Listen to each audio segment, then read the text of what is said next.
ഇന്ന് നമ്മൾ ഡിസ്ക് അകൽച്ച എന്നുള്ളൊരു കണ്ടീഷനെ പറ്റിയിട്ടാണ് സംസാരിക്കാൻ വേണ്ടി പോകുന്നത്. ഡിസ്ക് അകൽച്ച ഇപ്പോൾ ഒരുപാട് ആൾക്കാരിൽ കണ്ടുവരുന്നുണ്ട്. പ്രത്യേകമായിട്ട് MRI എടുത്തു കഴിയുമ്പോൾ ഡിസ്ക് അകൽച്ച, ഡിസ്ക് ബൾജ് കാണിക്കുന്നത് ഇപ്പോൾ സർവ്വസാധാരണമായിരിക്കുകയാണ്.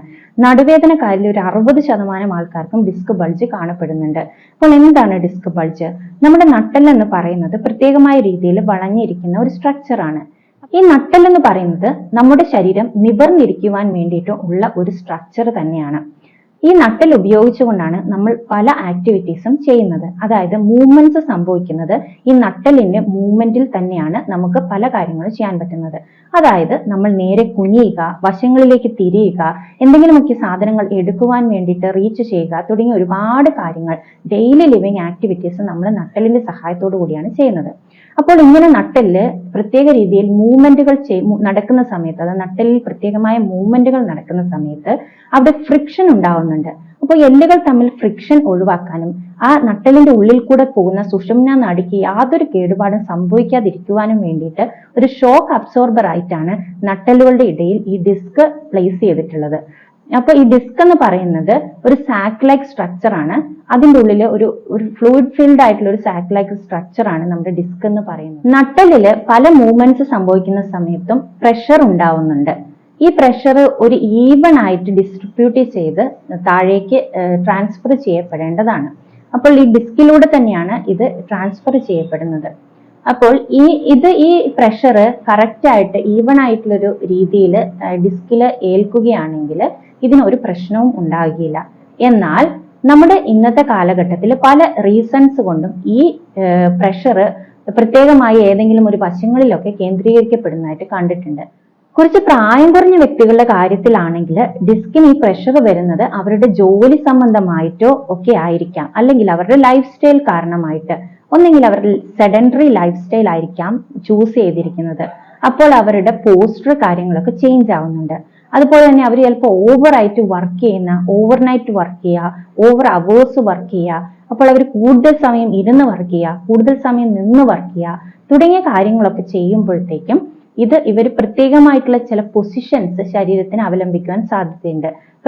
എക്സാമ്പിൾ ആയിട്ട് പറയുകയാണെങ്കിൽ ഒരു കമ്പ്യൂട്ടർ വർക്ക് ചെയ്യുന്ന ആൾ എപ്പോഴും തല ഈ സ്ക്രീനിലേക്ക് ഇങ്ങനെ ഇറക്റ്റ് ആയിട്ട് പിടിച്ചാണ് ഇരിക്കുക.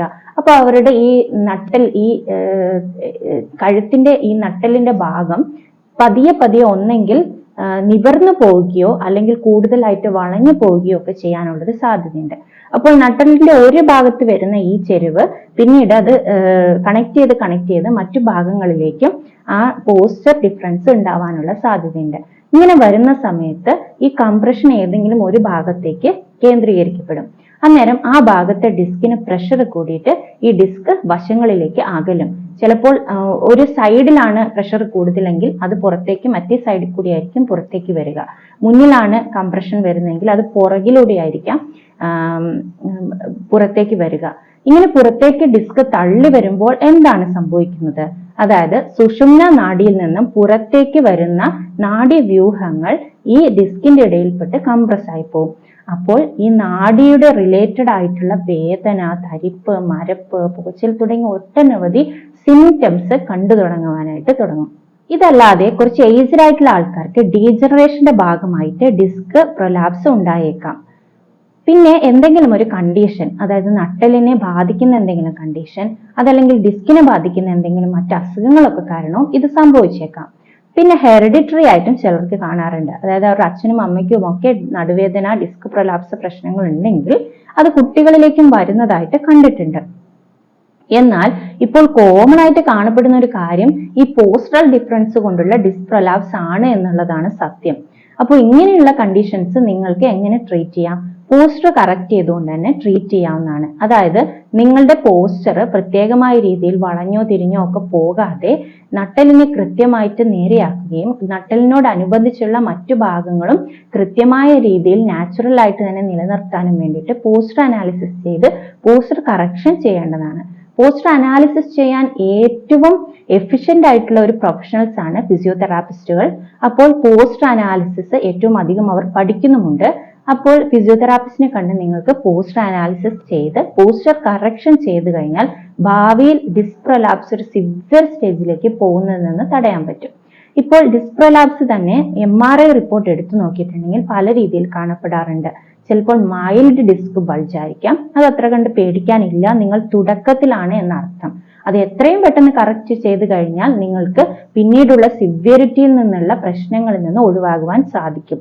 കാരണം സിവിയർ ആയി കഴിഞ്ഞാൽ നിങ്ങൾക്ക് ചിലപ്പോൾ ഒരു സർജറിയിലേക്കൊക്കെ പോകേണ്ടി വന്നേക്കാം. അതുപോലും ചിലപ്പോൾ 100% നിങ്ങൾക്ക് ക്യൂർ നൽകണമെന്നില്ല. അങ്ങനെയാണെങ്കിൽ ചില MRIയിൽ കാണപ്പെടുന്നത് ട്രാൻസ്വേഴ്സ് നെർവ് റൂട്ട്സിൽ കംപ്രഷൻ സംഭവിക്കുക. അതായത് വശങ്ങളിലേക്കുള്ള നാഡീവ്യൂഹത്തെ ഈ ഡിസ്ക് പ്രൊലാപ്സ് ചെന്ന് കംപ്രസ് ചെയ്യുന്നുണ്ട് എന്നർത്ഥം. അങ്ങനെയൊക്കെ വന്നു കഴിയുമ്പോൾ അതൊരു സിവിയറിറ്റിനെയാണ് കണക്കാക്കുന്നത്. പിന്നെ സ്റ്റെനോസിസ്, സ്പൈനൽ കനാൽ സ്റ്റെനോസിസ് സംഭവിച്ചിരിക്കുന്നു എന്നുള്ള രീതിയിൽ MRI റിപ്പോർട്ട് കാണാറുണ്ട്. അതായത് നേരിട്ട് സ്പൈനൽ കോഡിനെ തന്നെ കംപ്രസ് ചെയ്യുന്ന ഒരു അവസ്ഥയിലേക്ക് ഈ ഡിസ്ക് പ്രൊലാപ്സ് എത്തി എന്നുള്ളതാണ് അർത്ഥം. ഇനി മറ്റൊരു കാര്യമാണ് ഓവർ വെയിറ്റ് എങ്ങനെയാണ് ഡിസ്ക് പ്രൊലാപ്സിന് കാരണമാകുന്നത്. കാരണം ഈ ഓവർ വെയിറ്റ് എന്നതിനേക്കാൾ കൂടുതൽ വയറ് ചാടുക എന്നുള്ളതാണ് നിങ്ങൾക്ക് ഡിസ്ക് പ്രൊലാപ്സിന് റീസൺ ആയിട്ട് വരുന്നത്. വയറ് ചാടിക്കഴിയുമ്പോൾ മുമ്പിലേക്ക് ഒരു പ്രത്യേകമായിട്ടുള്ള രീതിയിലുള്ള ഒരു വെയിറ്റ് ആണ് വരുന്നത്. അപ്പോൾ ആ മുൻഭാഗത്ത് മാത്രം വെയിറ്റ് ക്രമീകരിക്കപ്പെടുന്നതുകൊണ്ട് നിങ്ങളുടെ നട്ടെല്ല് വളഞ്ഞ് അതിനെ കോമ്പൻസേറ്റ് ചെയ്യാനുള്ള സാധ്യതയുണ്ട്. ഇത് തന്നെ ഒരു പോസ്റ്ററൽ ഡിഫറൻസ് ആണ്. അതായത് മുന്നിലെ ഈ വയറിന്റെ വെയിറ്റ് താങ്ങാൻ വേണ്ടി നട്ടെല്ല് കൂടുതൽ വളഞ്ഞു പോവുക. അപ്പോൾ നിങ്ങൾക്ക് ആ വളഞ്ഞു വരുന്ന ആ ഭാഗത്തേക്ക് ഡിസ്ക് കംപ്രസ് ആയി വരാൻ വേണ്ടിയിട്ടുള്ള സാധ്യത വളരെയധികം കൂടുതലാണ്. അപ്പോൾ ഈ ഓവർ വെയിറ്റ് ആയിട്ടുള്ള ആൾക്കാരിൽ ഡിസ്ക് പ്രൊലാപ്സ് ഉണ്ടാവുന്നതിന്റെ മെയിൻ റീസൺ ഇതാണ്.